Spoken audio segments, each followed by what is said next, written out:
On this Friday night, police are investigating a suspicious death in North York. They say they got a call to check out a warehouse near Islington and Steeles. That's where they found one man dead and another injured.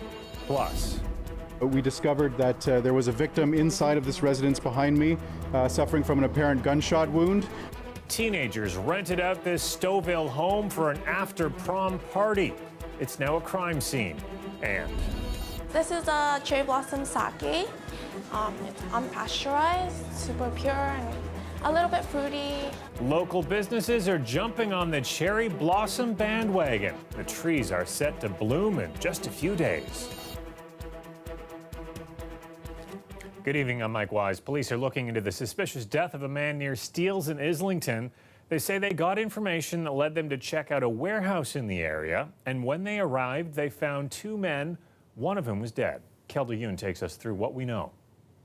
This building at the corner of Millwick and Milvin Drives has been cordoned off since this morning. This yellow tape surrounds the entire warehouse. There are still some police on scene. Forensics are also here inside combing for evidence. Police say they arrived here at around 9 this morning. And when they went inside, they discovered one man dead, another man injured. They said based on the extent of the injuries, they have determined it to be a suspicious death. Now, police have remained quite tight-lipped. They have revealed little else other than the fact that they are continuing to investigate a suspicious death. Now, as for this area, this is an industrial area and it's mostly warehouses here. I did speak to a woman who worked in a business right next to this warehouse, and she said she often smelled marijuana in the vicinity. She also said that it's remained vacant for quite some time.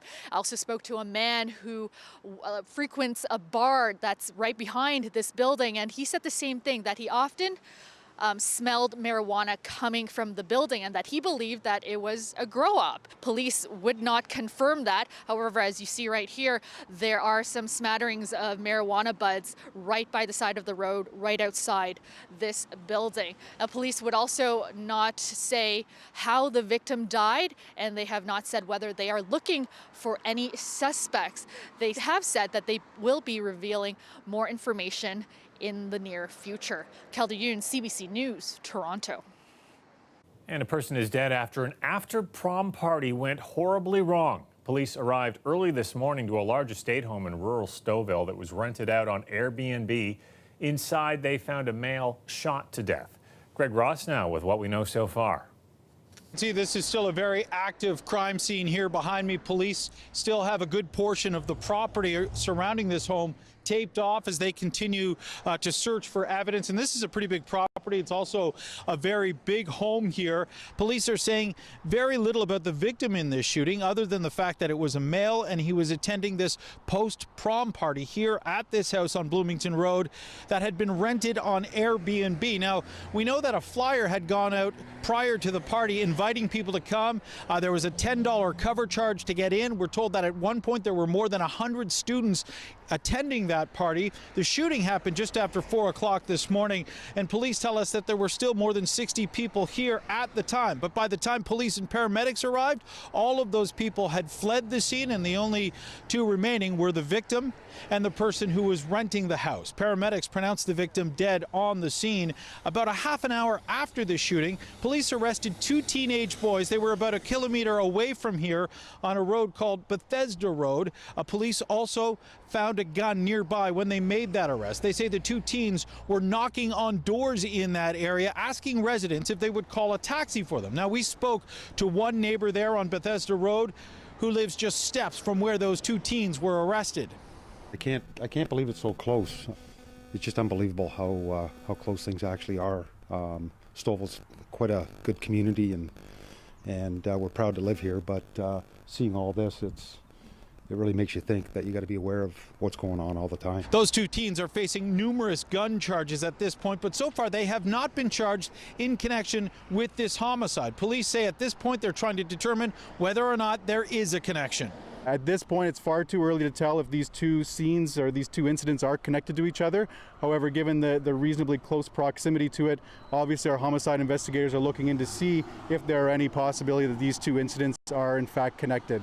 At one point this afternoon, police came in with the canine unit. They did a thorough sweep of the property here. But not only that, they brought the dogs out into the area between this house and that location where those two teens were arrested by police, trying to determine if in fact they were here at this party this morning and how they would have gotten from this house to that location where they were picked up by police.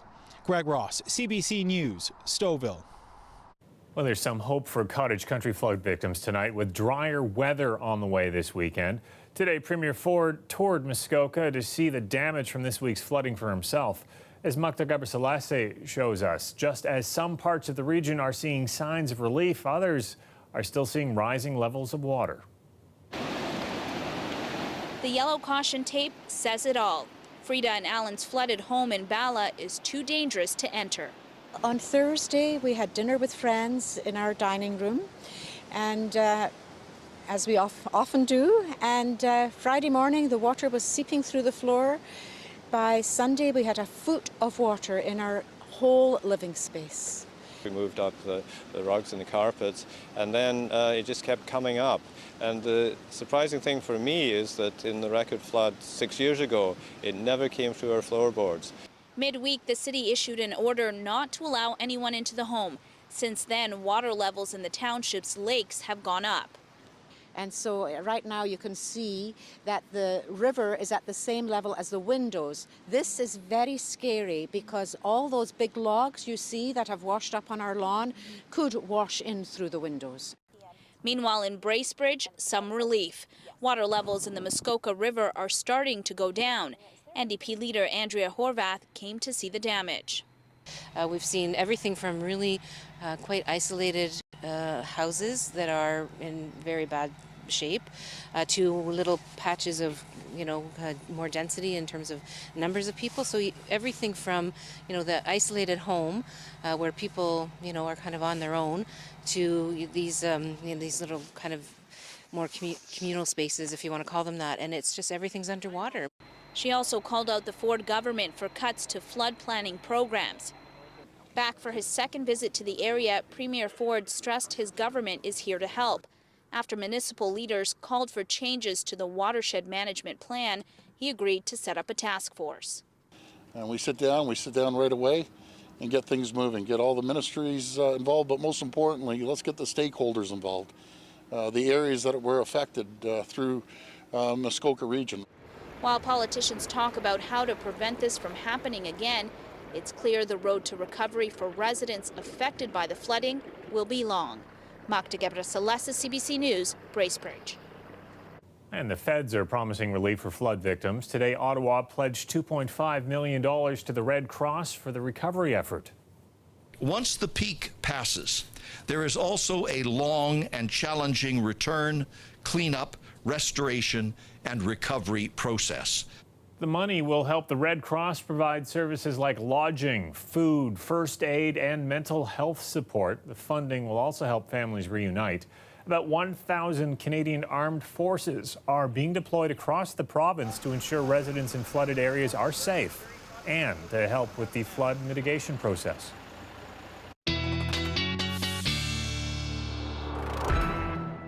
Nick Cernkovich is here with his first look at the forecast. If you're looking forward to a sunny weekend, you're going to have to wait one more day. Yeah, that's right. Just one more day, though, Mike. We're still looking at cloud cover tonight. Also some drizzle as well in the forecast and fog again for tomorrow morning. But the sunshine, it returns for Sunday. We had a fair bit of rainfall that fell through the early morning hours. What's ahead for us, though, is a little bit more in the way of drizzle through the morning hours and the early morning hours tonight and into tomorrow. By Sunday, though, things start to clear out, and that's when we're back into the sunshine once again. Forecast-wise for the next 24 hours, 6 degrees through tonight, light drizzle and fog for the morning. 14, but we're going to have a hard time getting there because it's going to be mostly cloudy and a slight breeze coming off of the water. But Sunday is a guaranteed warm-up and lots of sunshine in the forecast. Your full details coming up. Okay, thanks, Nick. You bet. 2 men were shot tonight near Lawrence Avenue and Scarlett Road. This happened just after 8:30. Police say they were shot while the men were in their car in a parking lot. One of the men was taken to hospital with gunshot wounds to his upper body. The other man was treated by paramedics on the scene for minor injuries. Police aren't releasing any information right now on any possible suspect. The intersection is closed while that police investigation continues. Cherry blossoms aren't out just yet. They're still a few days away. I'm Natalie Nanowski, and I'll have all the places where you can check out the beautiful flowers and beat the crowds. That's coming up.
A stark financial reality is starting to hit many parents tonight who rely on the City of Toronto to help subsidize their daycare spaces. The city says more than 6,000 of those subsidies could be on the chopping block due to provincial funding cuts. Today, many parents were at City Hall worried about how much more they'll have to pay. I don't even know how we could afford an additional $2,000 a month on top of our rent and other living expenses, $2,000 a month in childcare fees on top of all that. City staff say cuts and a change to how the province cost shares some programs could cost Toronto's daycare system more than $80 million a year. The overall number of spaces won't change, just the subsidy for more than 6,000 of them. Now, some daycare operators say parents paying full price will also see their rates go up. For centers like mine that has predominantly full-fee families, those parent fees do not cover the true cost of operating childcare, and those fees will hike. Many councillors say the provincial cuts came with no warning and will be harder for the city to absorb since its budget has already passed and the property tax rate has already been approved for this year. The province is defending the cuts, citing its deficit and suggesting the city deal with it through cutting administration and not the subsidies. We need to work together. This is, we have so many great things going on in our city and in the province that we should be having constant communication on. And so, you know, I tell the city that there are absolutely efficiencies to be found. Here, the hardworking bureaucrats, you know, have been finding those efficiencies in the Ministry of Education. This is a partnership. And at the end of it, we need to keep in mind that despite your different political beliefs, we have a massive debt in this province that is costing over $30 million a day in just interest payments. Well, Toronto police say 1 week into their gun buyback program, they've received more than 500 guns. So far, 349 long guns have been turned in. Each one was bought back for $200. Also, there's 155 handguns have been bought back for $250 each. Each gun will be checked by police to see if they've been used in a crime, but residents who turn over guns will not face a charge for possessing or unsafely storing a firearm. Well, we'll hear from Nick Cernkovich shortly, who is promising spring may finally be here, but around the city, one sign of it for sure, the cherry blossoms, well, they're about to bloom. Our Natalie Nanowski has more on the history of the cherry blossoms and where you can check them out. And what do they signify in Japan?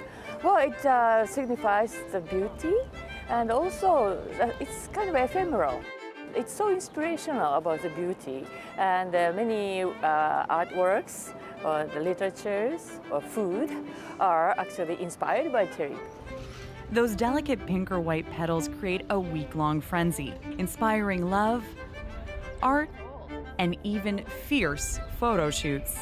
The trees were a gift from Japan in 1959. People in Tokyo made a special donation to the people of Toronto to express their gratitude for accepting Japanese Canadians after the internment during the war. And there are 2,000 cherry trees donated to High Park. To thank Japan for the present and to strengthen ties, Toronto's then mayor Nathan Phillips returned the favor. We hope that the maple trees that we've sent on will flourish in your country and be a symbol of the things that should unite us together. On this 60th anniversary, more cherry blossoms were planted in High Park and across the city. High Park is Toronto's hot spot for cherry blossoms. It's pretty empty right now, but soon enough you're going to be standing shoulder to shoulder trying to snap that perfect floral selfie. So if you want to see the cherry blossoms but want to beat the crowds as well, here's a few places where you can do just that. There are 15 spots in Toronto, some with entire sections of the Japanese tree. Centennial has a whopping 463 trees, Broadacres has an even 100, and Trinity Bellwoods has 70. Many restaurants are celebrating the season, like they do in Japan, with food.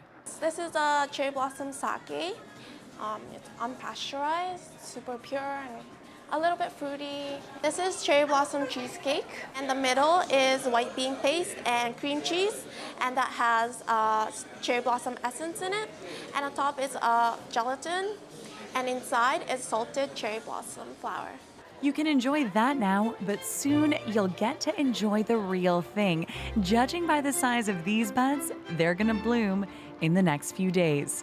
Natalie Nanowski, CBC News, Toronto.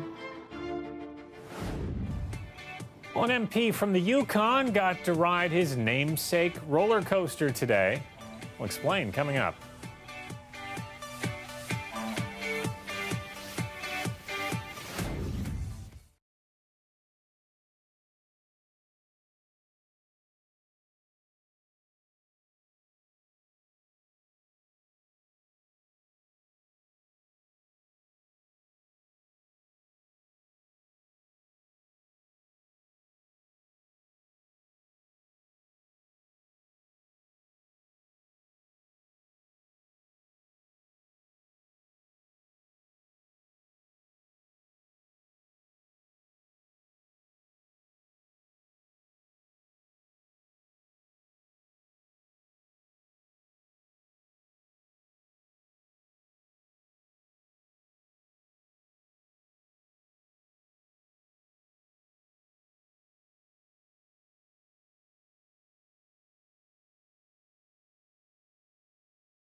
The weather update is brought to you by Train Extreme Conditions Testing. It's hard to stop a train, really hard. Train, the most reliable heating and cooling brand. At first glance, the new movie Long Shot seems kind of routine for a romantic comedy. A beautiful politician falls in love with a journalist. But when you combine the charismatic Charlize Theron with the lovable Seth Rogen, funny things happen. Here's CBC's movie critic, Eli Glasner.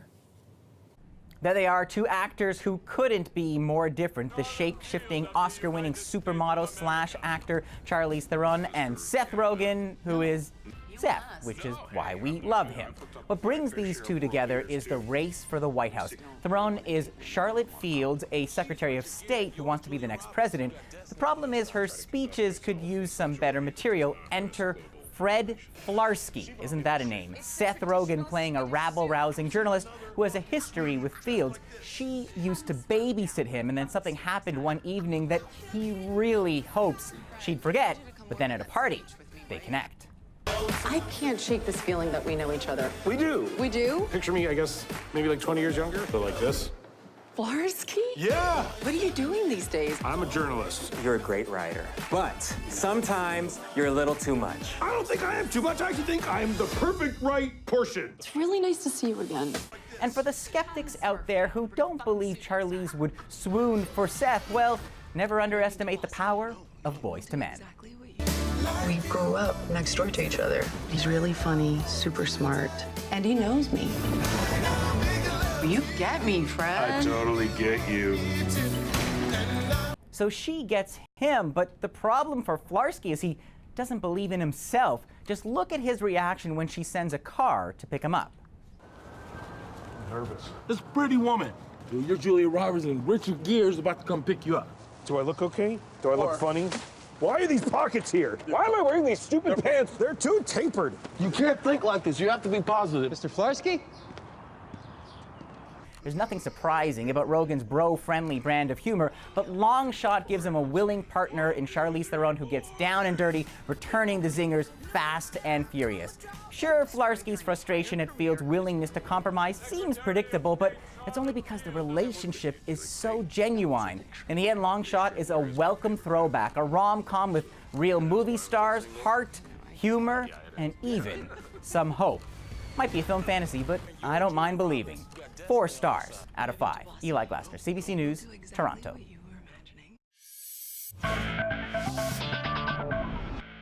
The Blue Jays in Texas tonight, coming off that sweep in California. They were getting some great pitching from Trent Thornton, who allowed just 1 hit across 7 innings. Blue Jays were hitting better, just not managing to score. Top of the 9th, Vlad Guerrero Jr. on first when Brandon Drury singles. Guerrero grabs an extra base out of the hit, makes it all the way to third, but everyone gets stranded there. Right now, we're in extra innings, the 11th inning, and the game is still scoreless.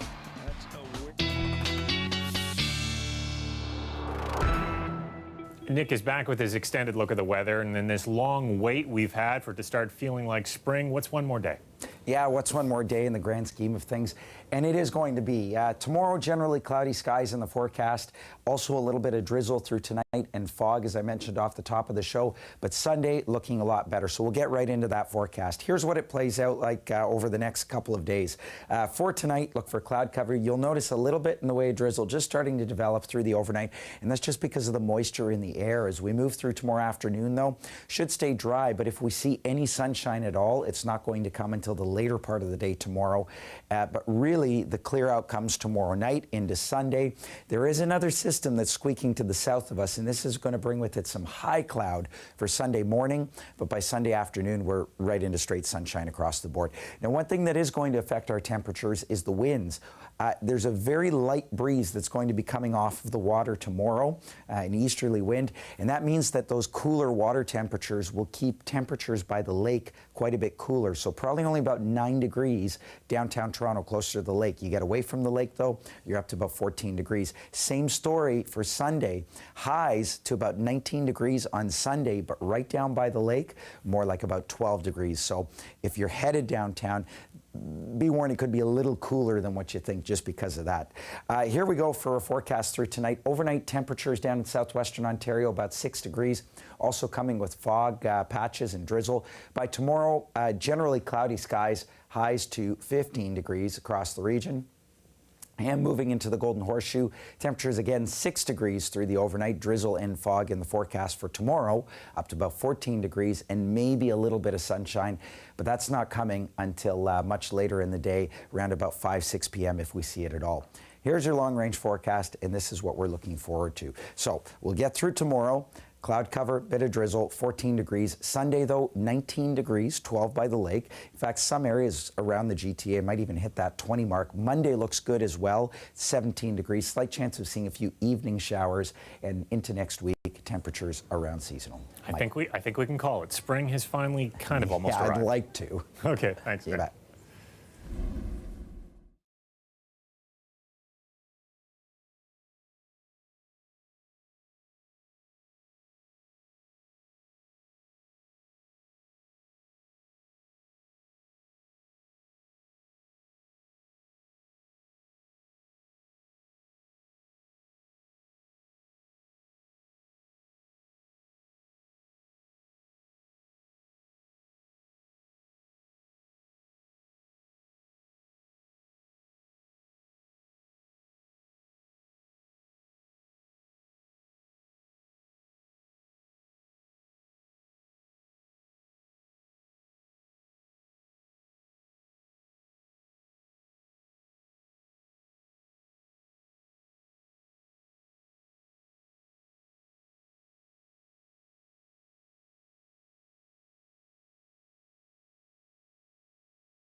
Ready?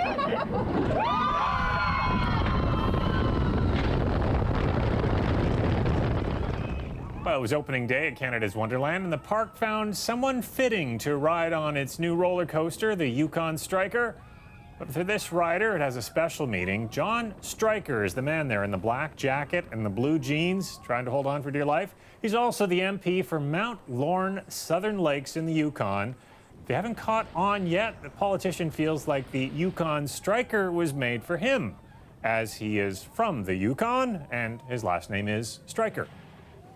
Ever since they named the roller coaster the Yukon Striker, I've been watching it as it gets built and watching those first test rides, and I'm very excited. I'll just get my stomach back, but that was amazing. That was super scary, wild, kind of like the Yukon, and just completely thrilling. I'm hoping I can go back and go on the front.